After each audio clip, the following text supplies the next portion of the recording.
आज हम बनाएंगे बिल्कुल परफेक्ट, बहुत ही आसान तरीके से, बिना मावा बिना मिल्क पाउडर के, बहुत ही ज़्यादा टेस्टी और बहुत ही ज़्यादा सॉफ्ट मोहनथाल, जिसे आप बेसन बर्फी भी कह सकते हैं। जिसे बनाने के लिए हम लेंगे बेसन।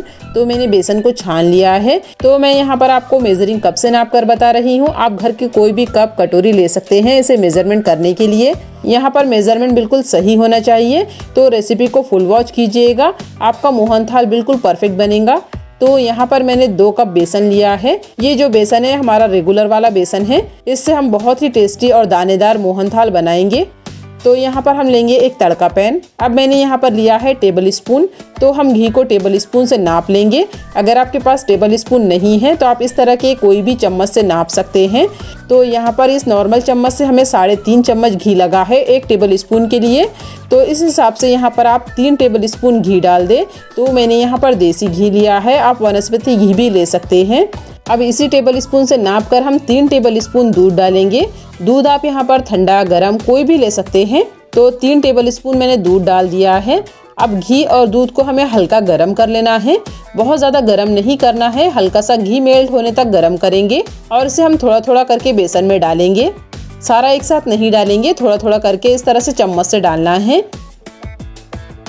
और पहले थोड़ा इसे मिक्स कर लेंगे। और जो बचा हुआ घी और दूध है उसे हम अब पूरा डाल देंगे। तो यहाँ पर मैंने सारा डाल दिया है।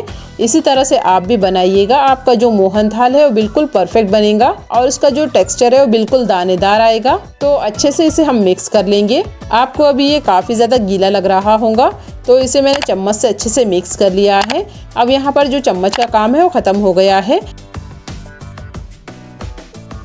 अब इसे हम हाथ से अच्छे से मसलते हुए मिक्स करेंगे। तो इस तरह से दोनों हाथों से रब करना है। दोनों हाथों से रब करेंगे तो जो घी और दूध है वो अच्छे से बेसन में चला जाएगा और जो हमारा बेसन है वो बिल्कुल दानेदार बनेगा। तो अच्छे से 1 से 1.5 मिनट के लिए इसे दोनों हाथों से इस तरह से मसल लेना है। तो मैंने इसे अच्छे से मिक्स कर लिया है। अभी जो बेसन है उसमें काफ़ी ज़्यादा बड़े बड़े गुठलियाँ आपको लग रही होंगी। तो अब हम यहाँ लेंगे एक ग्राइंडिंग जार। तो मैंने छोटा ग्राइंडिंग जार लिया है। इसमें हमें थोड़ा सा बेसन डालना है, पूरा एक साथ नहीं डालेंगे, थोड़ा थोड़ा करके हमें ग्राइंड करना है। अब हम इसे ग्राइंड कर लेंगे। ग्राइंड करने का तरीका भी मैं आपको बता देती हूँ। यहाँ पर हमें एक जैसा मिक्सर नहीं चलाना है, इस तरह से पल्स मोड में रुका रुका कर चलाएंगे। तो थोड़ी ही देर चलाना है। अब आप देख सकते हैं जो मिश्रण है वो काफ़ी दानेदार हो गया है और बिल्कुल एक जैसा हुआ है। इसमें बिल्कुल भी मोटी मोटी गुठलियाँ नहीं हैं। इस तरह से हमने बेसन को अच्छे से दानेदार बना लिया है। बेसन बिल्कुल एक जैसा हो गया है। तो इसी तरह का बेसन हमें मोहनथाल के लिए चाहिए। अब जो बचा हुआ बेसन है उसे भी हम इसी तरह से रेडी कर लेंगे।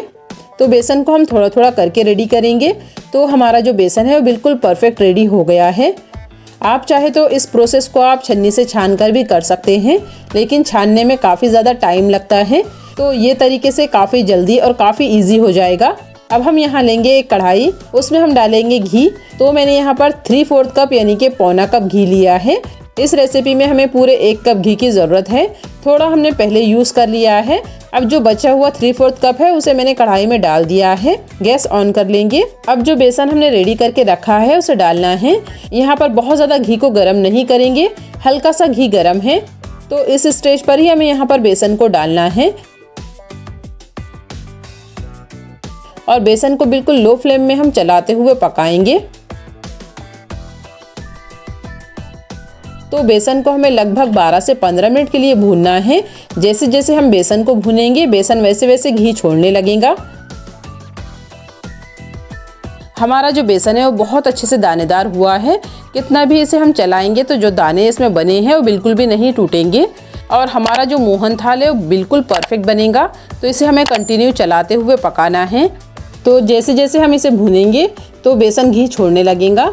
तो अभी हमें इसे भूनते हुए लगभग 3 से 4 मिनट हो गए हैं। तो आप देख सकते हैं बेसन इस तरह से घी छोड़ने लगा है। तो इसमें जैसे जैसे हम इसे पकाएंगे वैसे वैसे बेसन का जो टेक्सचर है वो बदलते रहेगा।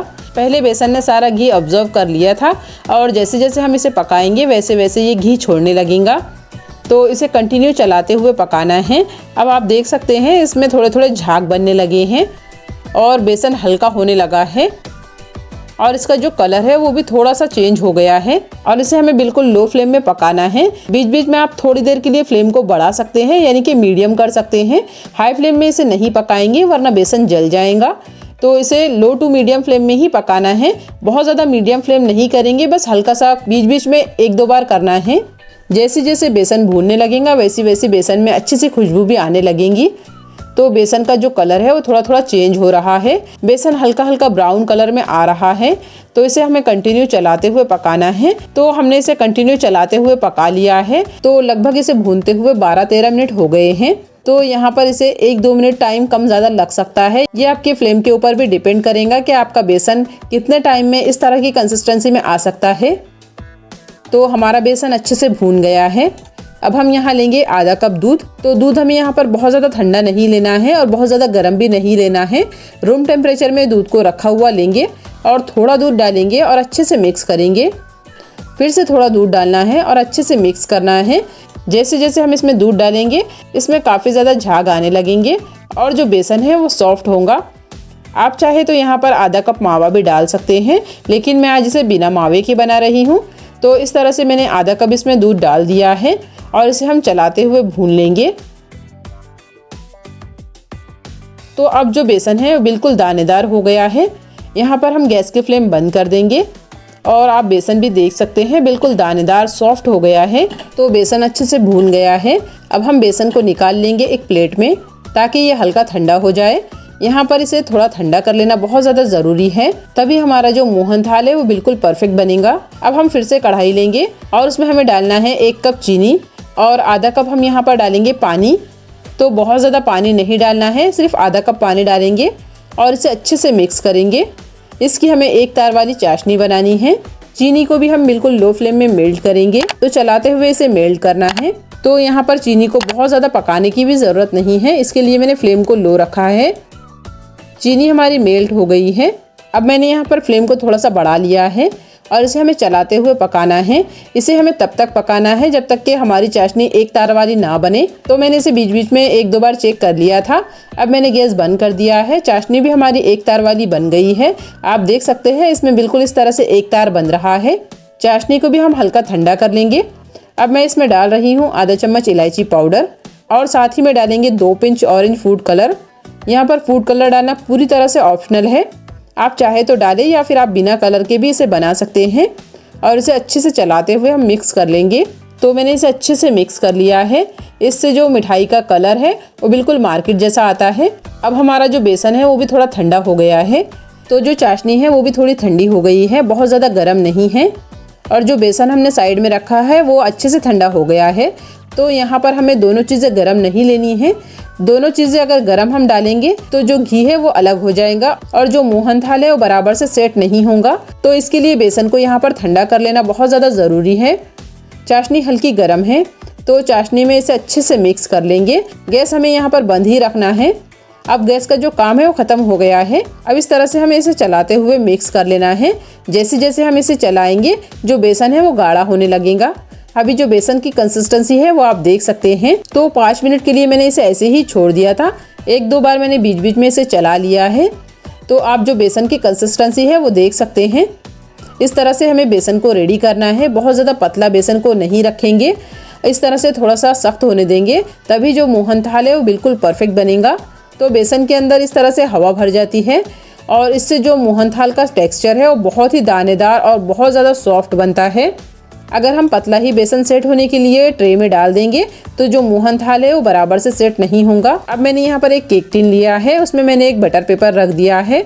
बटर पेपर में भी हम थोड़ा सा घी लगा लेंगे ताकि जो मिठाई है वो आसानी से निकल आए। आप चाहे तो इसे किसी थाली को घी लगाकर भी इसमें डाल सकते हैं। तो मिठाई का जो मिश्रण है वो इस तरह से होना चाहिए, बहुत ज़्यादा पतला नहीं रखेंगे, इस तरह से रखना है। और इसे स्पैचुला या फिर आप इसे किसी चम्मच या कटोरी से भी इस तरह से सेट कर सकते हैं। तो इस तरह से थोड़ा ठंडा होने के बाद इसे ट्रे या प्लेट में आप डालें, तभी जो मिठाई है वो बिल्कुल परफेक्ट रेडी होंगी। आप देख सकते हैं इसमें बिल्कुल भी ऊपर से घी नहीं है। अगर आपका जो मिश्रण है वो इस तरह से डालने के बाद में ऊपर ऊपर आपको अगर घी लग रहा होगा तो इस तरह की मिठाई बराबर से नहीं जमेंगी। आप इसे फिर से कढ़ाई में डाल दें, थोड़ा चलाते चलाते इसे ठंडा करें और उसके बाद में आप फिर से ट्रे में डालें और फिर इसे सेट करें, तभी आपकी जो मिठाई है वो बिल्कुल परफेक्ट रेडी होंगी। अब हम इसमें डालेंगे थोड़े से कटे हुए पिस्ता और थोड़े से बादाम और इसे भी थोड़ा सा स्पैचुला से सेट कर लेंगे ताकि जो बादाम और पिस्ता है वो भी अच्छे से सेट हो जाए। अब हम इसे 1 से 2 घंटे के लिए ऐसे ही किचन प्लेटफॉर्म में छोड़ देंगे या फिर आप इसे फ्रिज में भी रख सकते हैं। तो हमारी जो मिठाई है वो अच्छे से सेट हो गई है और ये अच्छे से ठंडी भी हो गई है। तो जो बटर पेपर हमने लगाया था उसे हम निकाल लेंगे और उसे रख देंगे एक प्लेट में और ये बटर पेपर को हमें हटा लेना है। इस तरह से बटर पेपर में बनाएंगे तो मिठाई निकालना आसान हो जाती है। अगर आपके पास नहीं है तो आप डायरेक्ट प्लेट में भी बना सकते हैं। और ये जो पेपर है उसे हम हटा लेंगे। मिठाई का टेक्सचर भी आप देख सकते हैं, बिल्कुल सॉफ्ट हमारी मिठाई बनकर रेडी हुई है। अब हम इसके ऊपर लगा देंगे चांदी का वर्क, तो अगर आपके पास हो तो आप लगाएं या फिर हमने इसमें पिस्ता और बादाम तो डाले ही हैं। तो अब हम इसे कट कर लेंगे। इस तरह से हमारी जो मिठाई है वो बिल्कुल बाजार जैसी दिखेंगी। तो यहाँ पर मैं इसे बिल्कुल स्क्वायर शेप में कट कर रही हूँ, जैसे कि मार्केट में हमें मोहनथाल मिलता है उसी तरह से मैं इसे कट कर रही हूँ। आप अपने हिसाब से छोटे बड़े पीसेस कर सकते हैं। ये मिठाई बहुत ही ज़्यादा टेस्टी, बहुत ही ज़्यादा सॉफ्ट और दानेदार बनी है। तो आप मिठाई भी देख सकते हैं, बहुत ज़्यादा अच्छी बनी है, मार्केट से भी ज़्यादा अच्छी आप कह सकते हैं। और इसे मैंने बहुत ही आसान तरीके से आपको बनाना बताया है। मिठाई का जो टेक्सचर है वो आप देख सकते हैं, बहुत ही अच्छा बना है और बिल्कुल मुंह में घुल जाने वाली मिठाई बनकर तैयार हुई है। बस जैसे मैंने आपको बताया है उसी तरह से आप बनाइएगा, आपकी भी मोहनथाल बिल्कुल इसी तरह से परफेक्ट बनेगा। तो आपको ये आज के मोहनथाल की रेसिपी कैसी लगी कमेंट में ज़रूर बताइएगा।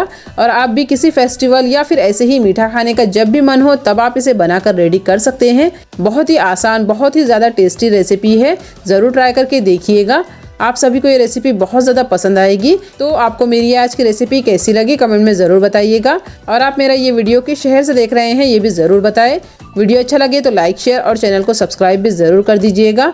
मिलते हैं ऐसी ही एक और मज़ेदार सी रेसिपी के साथ।